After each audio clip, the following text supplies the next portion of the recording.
Nagbabagang lava ang ibinubuga ng bulkang yan sa Iceland na muling sumabog nitong Miyerkules. Ayon sa Meteorological Office doon, ito na ang ikasampung pagsabog ng bulkan sa loob lang ng 3 taon.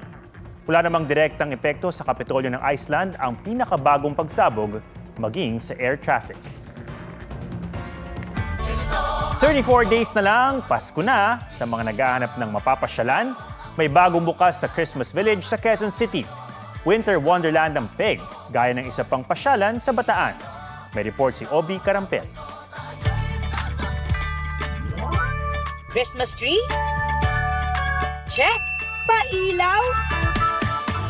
Check!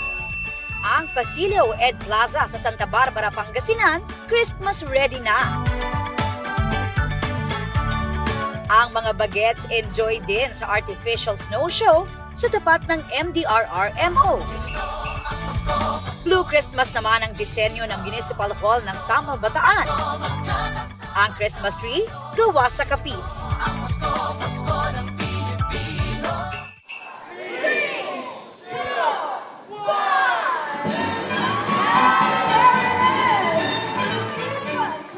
Very festive ang pagbubukas ng Eastwood Christmas Village sa Quezon City. Winter Wonderland ang feels ng snow machine.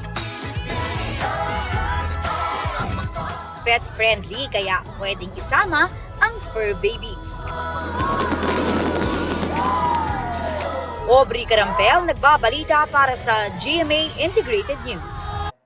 Huwag magpahuli sa mga balitang dapat niyong malaman. Mag-subscribe na sa GMA Integrated News sa YouTube.